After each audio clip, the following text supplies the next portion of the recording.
Imagine a government refusing a deal proposed by a superpower, a deal involving sending people back to its territory. That's exactly what the junta in Burkina Faso has done. In 2025, under a Trump-era U.S. migration initiative, the administration sought to deport non-citizens to African nations, including Burkina Faso, but the West African country rejected it outright, calling the proposal indecent and contrary to human dignity.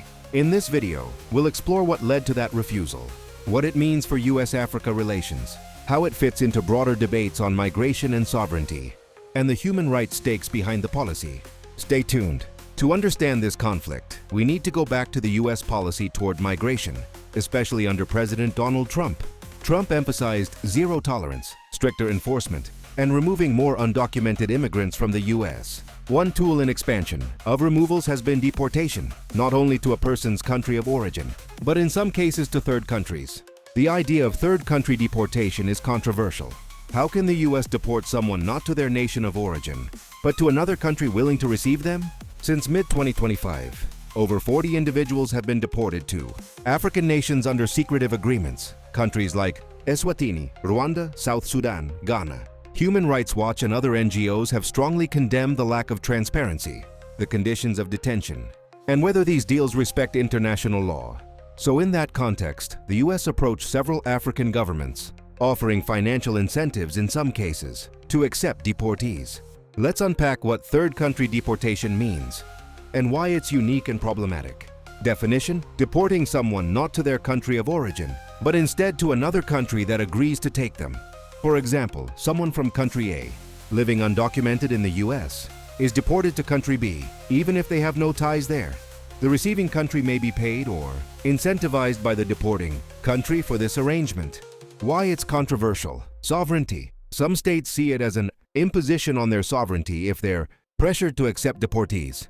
Human rights: non-refoulement. International law prohibits sending individuals to places where they may face persecution, torture, or inhumane treatment. Due process and transparency. Some agreements have been secret, without legislative oversight in receiving countries. Disconnected deportees. Deportees may have no cultural, linguistic, or social connection to the third country. Let's look at how various African countries have responded to these U.S. proposals, some accepting, some resisting. Ghana. Ghana agreed to take some West African deportees. However, Ghanaian civil rights groups filed lawsuits arguing the arrangements hadn't been authorized by Parliament and possibly violated international conventions. Some deportees in Ghana sued over poor detention conditions in military camps near Accra. The U.S. struck secretive deals with countries like Rwanda and Eswatini, offering millions in funding for migration and border management. In South Sudan, some deportees remain held in unspecified facilities. In Rwanda, details of where deportees are held have been withheld. These examples show both cooperation and criticism, and the tension between compliance and rights concerns. Now let's zoom into Burkina Faso to understand why its junta refused the U.S. proposal. In September 2022, Burkina Faso's president Paul-Henri Damiba was deposed in a coup. Captain Ibrahim Traoré assumed power as the new leader. Since then, the country has been under military rule, navigating security challenges, coups, and shifting international alliances. In 2025, Burkina Faso withdrew from the International Criminal Court, along with Mali and Niger, citing perceived selective justice by the court. The junta has been distancing itself from Western influence and closer to non-traditional partners, including Russia. The government has also instituted travel reforms. In September 2025, it announced that all Africans can travel to Burkina Faso visa-free. The junta projects a posture of sovereignty, self-respect, and resistance to external pressure. It has expelled UN personnel in the past, e.g. declaring a UN regional coordinator persona non grata after a report on children and conflict. The government also expelled French diplomats earlier, amid tensions over alleged subversive activities. All this sets the diplomatic backdrop: a government keen to assert dignity, autonomy, and push back against perceived Western pressure. On October 2025, Burkina Faso publicly refused a U.S. request to accept deportees, including non-citizens. The U.S. sought to deport individuals not necessarily from Burkina Faso, but to send them there as a third country receiving state. The approach was considered by the U.S. as part of its broader migration enforcement strategy. Burkina Faso's Foreign Minister Karamoko Jean-Marie Traoré said the proposal was indecent and totally contrary to the value of dignity, which is part of the very essence of the vision of Captain Ibrahim Traoré.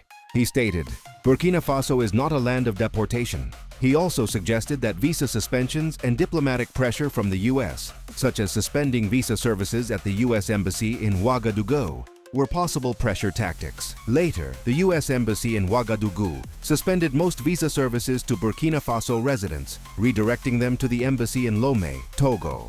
Some see this refusal as a bold assertion of sovereignty in the face of pressure from a powerful partner. Others view it as a stance consistent with international human rights norms and caution about accepting deportees who have no ties to the country. The move has drawn attention globally, especially in discussions on migration, power imbalances, and decolonial diplomacy. Let's unpack the layers: legal, ethical, diplomatic, behind Burkina Faso's refusal and the US proposal. Legal. International law considerations. Non-refoulement and refugee law. International law prohibits returning a person to a country where they face persecution, torture, or serious harm. While the proposal is third country, the principle of not sending individuals to unsafe territory still applies. Voluntary acceptance. A receiving country must voluntarily agree. Forcing or coercing a state to take deportees could violate sovereignty. Due process and rights of deportees. Deportees should have rights to appeal, legal protection, transparent process. Secretive agreements risk bypassing these norms. Constitutional oversight. In some African states, such agreements may require parliamentary approval. Failure to involve the legislature may violate domestic constitutional norms, as Ghana's critics argued. State responsibility. The deporting state, US, retains obligations under human rights treaties regarding treatment of migrants and deportees. Dignity. Burkina Faso labeled the proposal indecent, frames the issue as not just legal but moral. Disconnection. Deporting a person to a country where they have no ties, no family, knowledge of language, social network, can amount to dehumanizing relocation. Risk. If deportees face poor detention conditions or human rights abuses, that undermines the ethics of the policy. Transparency and consent. If individuals were not informed or consented, that's ethically problematic. Sovereignty and respect. The refusal reinforces that a powerful nation cannot unilaterally impose such arrangements on weaker states. Asymmetry of power. The US is in a stronger position. Whether incentives or pressure sway weaker states is central to the diplomatic balance. Soft power and reputation. A refusal can signal moral leadership or resistance. Acceptance could raise questions domestically about legitimacy. Reciprocity and tit for tat. States may respond with visa bans, diplomatic retaliation, e.g., the suspension of visa services by the US. Burkina Faso's implication that visa suspensions are pressure tactics hints at that dynamic. All these dimensions show why this refusal is more than a simple no. It's a statement in a contested global field of power, law, and dignity. What does this refusal mean? For the US, for Africa, for migrants, and for global norms? The rejection is a setback to the third country deportation agenda. It may make the US reconsider whether such agreements are politically or diplomatically viable. Could push the US toward more bilateral or origin country-focused deportations. May strain US-Burkina Faso relations, especially in visa, diplomatic, or aid arenas. The move could inspire resistance in other nations approached by the US. It reinforces that states have room to negotiate or reject perceived impositions. It raises the bar on requiring democratic oversight and respect for sovereignty in migration deals. States may become more cautious in accepting deals that risk rights violations or domestic backlash. A refusal protects at least one country from becoming a dumping ground for disconnected migrants. However, migrants deported to countries that do agree may still face harsh conditions, isolation, or legal limbo. The case adds pressure on NGOs, advocates, and media to monitor transparency, treatment, and legality of deportation deals. It underscores the importance of dignity, due process, and safeguards in migration policy. The case could help establish a norm that accepting third country deportees should never be coerced. It may influence how other powerful states approach migration diplomacy. It contributes to debates on whether migration management should rest on bilateral agreements, multilateral frameworks, or rights-based norms. To be balanced, let's explore possible counterarguments, challenges, and critiques of Burkina Faso's decision and of rejecting the policy entirely. US board proponents might argue, burden shifting. The US may say that sending deportees to third countries relieves pressure on receiving home countries or the US system. Cost, incentive. The US might argue that financial incentives could help receiving countries manage migration infrastructure.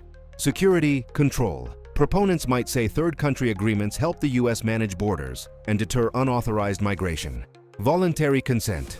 If a receiving state consents, proponents argue it is a legal, legitimate arrangement. Challenges, risks for Burkina Faso's. Some might argue Burkina Faso could benefit from funds or infrastructure support tied to the deal. The US suspending visa services could hurt Burkinabe citizens. Selective refusal pressure.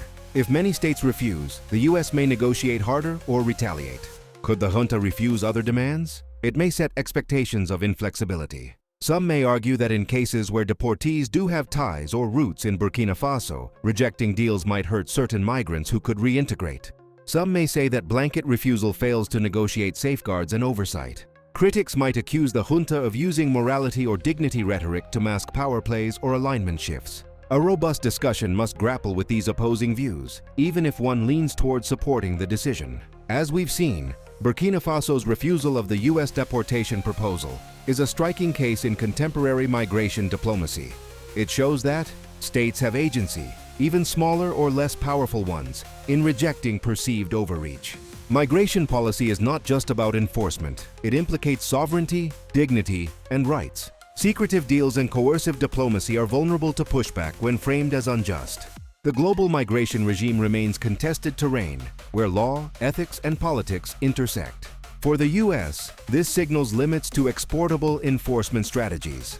For African states, it offers a precedent for resisting imbalanced demands. For migrants, it underscores the continuing struggle for dignity and due process.